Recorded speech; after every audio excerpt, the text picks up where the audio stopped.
Hello दोस्तों, मेरा नाम रोहित पाल है और मैं आप लोगों के लिए लेकर आया हूँ क्लास 12th की पॉलिटिकल साइंस चैप्टर 2 है, जिसका नाम है सत्ता के समकालीन केंद्र। समकालीन का अर्थ होता है उस समय, अर्थात जब शीत युद्ध की समाप्ति हुई या शीत युद्ध जब चल रहा था उसी समय में दूसरे संदर्भ में अगर देखा जाए तो क्या चल रहा था, उन चीज़ों को समझने की कोशिश करेंगे।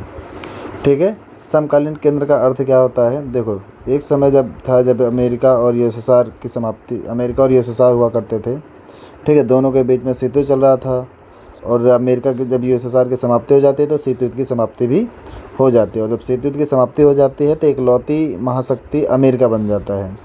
ठीक है, जो कि पूरी दुनिया में अमेरिका का प्रभुत्व शामिल रहता है, प्रभुत्व दिखाई देता है और अमेरिका के प्रभुत्व तक ही दुनिया सीमित रह जाती है।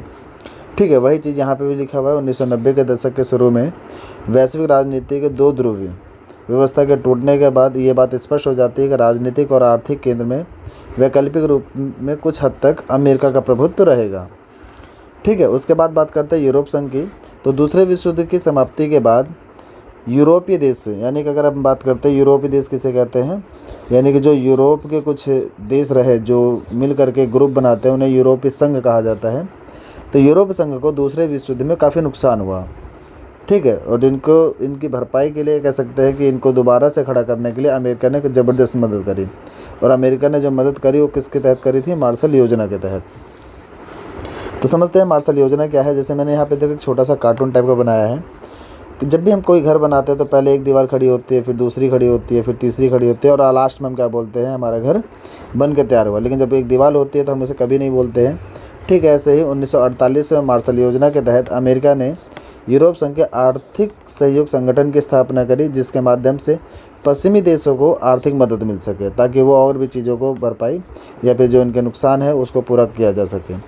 फिर अगले साल ही 1949 में यूरोपीय परिषद की गठन कर दी जाती है। ठीक है, जो कि राजनीतिक सहयोग के मामले में अगला कदम होता है, जैसे कहते हैं दूसरी दीवार के तहत।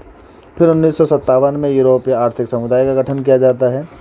ठीक है, और अंत में क्या बोलते हैं, यानी कि जब तीनों चीज़ें एक एक करके स्टार्ट कर दी जाती है और अंत में क्या यूरोप संघ की स्थापना कर दी जाती है, जो कि 7 फरवरी 1992 में होता है, जिसका अपना झंडा, अपने राष्ट्रगान, अपनी मुद्रा और स्वतंत्र विदेश नीति, ये सारी व्यवस्थाएं होती हैं। ठीक है, तो आपसे पूछा जाएगा यूरोप संघ की स्थापना कब हुई, तो आप बताओगे कि भाई 1992 में यूरोप संघ की स्थापना होती है।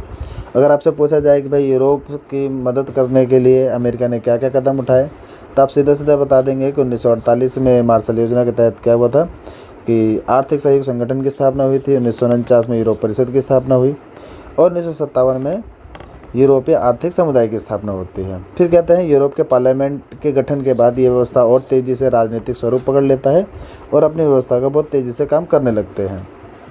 ठीक है, तो 7 फरवरी 1992 में मजिस्ट्रेट की संधि होती है। इसी संधि के तहत कहता है यूरोप संघ की स्थापना की गठन किया जाता है, यूरोप संघ की स्थापना हो जाती है। और यूरोप संघ की विशेषता की अगर हम बात करते हैं तो यूरोप संघ की विशेषता में आर्थिक, राजनीतिक और क्या है, ये सारी व्यवस्थाएं काम करती हैं। दूसरी बात क्या है, यूरोप संघ की आर्थिक व्यवस्था वाली जो संस्था होती है उसे राजनीतिक संस्था में बदल दिया जाता है और एक विशाल राष्ट्र के तौर पे अब यूरोप संघ काम करने लगा, यानी बड़े देश के तौर पे काम करने लगा, जिसका अपना झंडा, राष्ट्रगान, स्थापना दिवस और अपनी खुद की मुद्रा होती है जो विदेश नीति के तहत और अंतर्राष्ट्रीय स्तर पर व्यापार करती है। ठीक है, फिर गए देश के साथ साथ कहता है कि अच्छे संबंध भी बना लिया जाता है, साझी विदेश नीति होती है, दूसरे देशों के साथ सुरक्षा नीति, इन सभी मुद्दों पे काम करती है। यूरोप संघ की अगर बात करते हैं तो यूरोप संघ में 12 देशों का प्रतीक माना जाता है, यानी कि 12 जो सोने के सितारे हैं जो कि एक दूसरे के एकता का प्रतीक, एकता और समग्रता और कहता है पूर्णता, कहता है मेल मिलाप का प्रतीक होता है। और 2003 में यूरोप संघ ने कहता साझा संविधान बनाने की कोशिश करता है जो कि असफल रहता है, यानी कि याद रखना 2003 में अपना खुद का संविधान बनाने की कोशिश करते हैं लेकिन इसमें भी वो असफल रहते हैं। वर्तमान में अगर नए और पुराने सदस्यों को मिला लिया जाए तो आज की डेट में उसमें कितने 27 सदस्य हैं टोटल। ठीक है, यूरोप संघ के नए सदस्य और पुराने सदस्यों की बात करें तो पुराने सदस्यों में देखो क्या है, फिनलैंड है, स्वीडन है, डेनमार्क है, जर्मनी है, ऑस्ट्रिया है, इटली है, फ्रांस है और स्पेन, पुर्तगाल है। ठीक है, लक्समबर्ग है, ठीक है, बेल्जियम है, नीदरलैंड है, यूनाइटेड किंगडम है और क्या है, आयरलैंड है।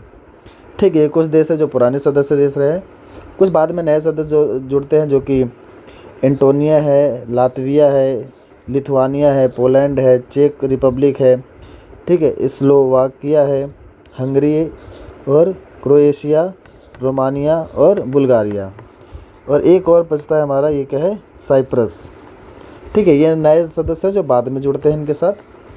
ठीक है, आगे बात करते हैं यूरोप संघ की ताकतवर बनने के क्या कारण रहे और यूरोप संघ की विशेषताएं क्या होती हैं। तो इसमें 3 कारण है, एक तो आर्थिक कारण है, दूसरा राजनीतिक कारण है और तीसरा क्या है हमारे पास, सैनिक प्रभाव। तो 3 प्रभाव हैं हमारे पास। इसमें देखते हैं क्या क्या चीज़ें हैं। तो देखो, यूरोप संघ की आर्थिक, राजनीतिक व्यवस्था और कूटनीति को देखा जाए तो सैनिक प्रभाव काफ़ी ज़बरदस्त होता है, यानी तीनों चीज़ें काफ़ी अच्छी होती हैं। जैसे 2024 में आर्थिक प्रभाव में 2024 में यूरोप संघ क्या है, सकल घरेलू उत्पाद के मामले में दुनिया में सबसे आगे निकलता है और 19.35 खरब डॉलर का व्यापार होता है। यानी इसकी जीडीपी जो है, सकल घरेलू उत्पाद, जो अपने देशों में बना करके दूसरे देशों में बेचने की, क्योंकि जो देश जितना ज़्यादा बेचेगा उसका उतना ही ज़्यादा विदेशी मुद्रा आएगी और उसके देश की विकास क्या होगा, और भी तेज़ी से होगा।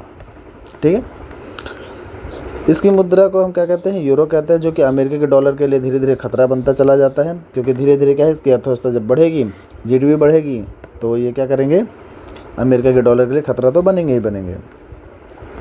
फिर क्या है, विश्व व्यापार में क्या इसकी हिस्सेदारी अमेरिका से 3 गुनी हो जाती है। सोचो, जो देश बहुत बाद में खड़ा होता है, जिसको मदद ही अमेरिका करता है, और वो देश का अमेरिका से भी 3 गुनी हिस्सेदारी रखती है विश्व व्यापार में। ठीक है, इसके आर्थिक शक्ति का प्रभाव देखें तो एशिया और अफ्रीका के और दूर दराज के इलाकों से भी काफ़ी अच्छे संबंध हो जाते हैं। आर्थिक शक्ति के तहत क्या होता है, बाकी देश इनसे व्यापार करना शुरू कर देते हैं, जो कि धीरे धीरे अमेरिका को अपने डॉलर के लिए क्या खतरा साबित दिखाई देता है। विश्व व्यापार संगठन की अगर बात करते हैं, जैसे विश्व व्यापार संगठन हो गया, अंतर्राष्ट्रीय व्यापार संगठन के अंदर भी इसका क्या है, काफ़ी महत्वपूर्ण भूमिका निभाने लगता है, क्योंकि और भी विश्व व्यापार, सोचो सबसे ज़्यादा व्यापार करता है, 19.35 खरब डॉलर का व्यापार हो रहा है, अमेरिका के डॉलर के लिए खतरा बन रहा है, तो वजह सी बात है WTO वर्ल्ड ट्रेड ऑर्गेनाइजेशन भी सपोर्ट करेगी ही इनका। राजनीतिक प्रभाव की बात करते हैं, तो राजनीतिक प्रभाव में देखो क्या है, यूरोप संघ का एक सदस्य जो है फ्रांस, वो क्या है, सुरक्षा परिषद का स्थायी सदस्य है। अब स्थायी सदस्य क्या होते हैं, यानी कि अगर हम बात करते हैं यूएनओ में, तो यूएनओ में टोटल क्या है, अगर सुरक्षा परिषद की बात करते हैं, ठीक है, इसमें 5 क्या है, स्थायी सदस्य होते हैं और 10 जो होते हैं वो अस्थायी होते हैं। ठीक है, अगर जैसे समझो कि कोई भी, अगर हमें कोई काम करना है तो सबकी सहमति, यानी 15 लोगों की सहमति चाहिए। अगर 15 में से किसी एक ने भी मना कर दिया कि ये काम नहीं होगा, तो फिर ये पूरा काम नहीं किया जाएगा। अस्थायी सदस्य की पूरी सहमति हो या ना हो, उससे कोई ज़्यादा ज़रूरत नहीं है, बट हाँ, ये 5 परमानेंट मेंबर की ज़रूरत बहुत ज़्यादा ज़रूरी है। तो उसमें से एक है, फ्रांस है। ठीक है, तथा और कई सारे ऐसे देश हैं जो सुरक्षा परिषद का है अस्थायी सदस्य हैं। यहाँ पे देखो, अगर 9वें चैप्टर में हम पढ़ेंगे, बट कि यहाँ पे भी थोड़ा समझ लेते हैं।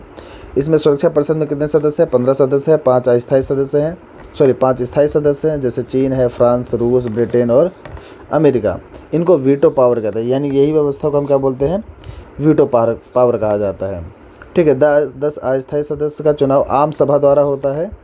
ठीक है, जो कि 2 वर्ष के लिए होते हैं, 2 वर्ष के बाद इन्हें दोबारा चुनाव होता है। ये व्यवस्था इस तरीके से चलती है। ठीक है, हर 2 साल में इनका चुनाव होता है अस्थायी सदस्य का, लेकिन जो स्थायी सदस्य हैं उनका चुनाव नहीं होता है। फिर बात करते हैं सैनिक प्रभाव की। तो देखो, सैनिक शक्ति का प्रयोग करने की जगह पे ये कूटनीतिक यानी बातचीत और आर्थिक निवेश पे ज़्यादा जोर देते हैं। क्योंकि देखो, कोई भी देश अगर आपस में लड़ाई करते हैं, कभी भी कोई भी देश या एक देश दूसरे देश से युद्ध करें, तो सबसे पहले अंततः क्या होता है, आप देखोगे अंततः समझौता ही होता है। ठीक है, संधियाँ होती है, समझौता होता है। तो इनका कहना है कि लड़ाई वाला फेस हटा ही दो, तो सीधे समझौता कर लेते हैं, बातचीत करते हैं, जो रिजल्ट निकलेगा दोनों सहमत होंगे। इसलिए कहते हैं कि सैनिक शक्ति का प्रयोग करने की जगह पे ये कूटनीतिक, आर्थिक निवेश और बातचीत को ज़्यादा तवज्जो देते हैं। ये सबसे ज़्यादा कारगर साबित होता है। सैन्य ताकत के हिसाब से क्या है, दुनिया की ये दूसरी सबसे बड़ी इकोनॉमी, यानी दुनिया की सबसे बड़ी सेना है।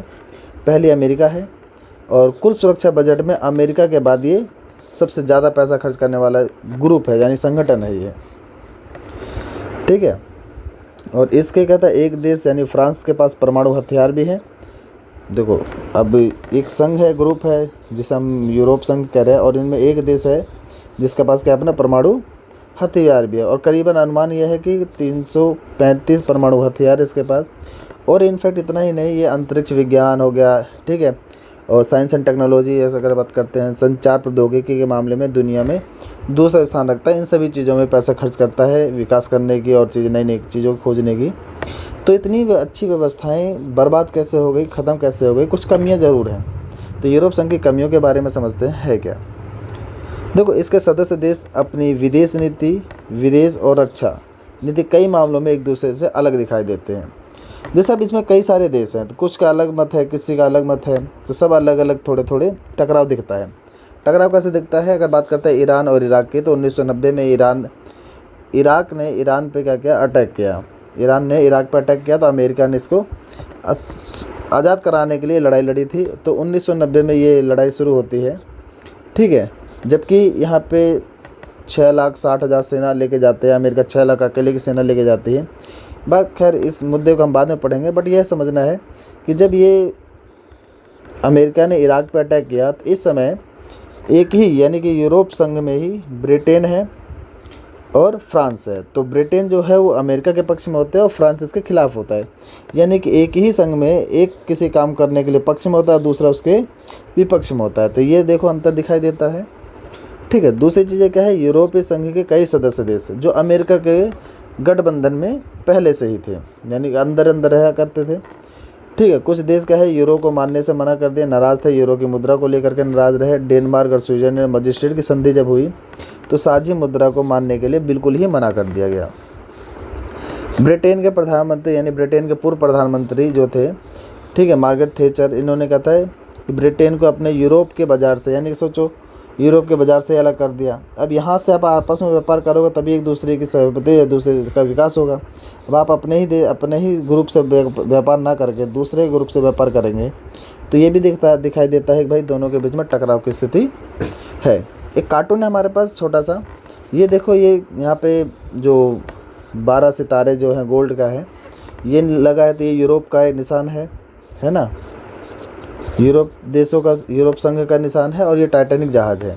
इसमें क्या लिखा है? 2003 में यूरोप संघ ने एक साझा संविधान बनाने की कोशिश करी, यानी टाइटैनिक जो है वो संविधान को प्रतीत करता है, और ये संविधान 2003 में ही टूट जाता है। जैसे टाइटैनिक अपनी प्रथम यात्रा में ही टूट जाता है, ठीक ऐसे ही तो ये कोशिश क्या है, नाकाम रहती है। इसी कार्टून को दर्शाया जाता है, और पेपर में कई बार ऐसे कार्टून आपसे पूछे जाते हैं, ठीक है। तो अगला टॉपिक हमारा क्या है? आसियान का है, जो हम नेक्स्ट पार्ट में पढ़ेंगे, ठीक है। अभी तक के जो आपको समझ में आया उसके लिए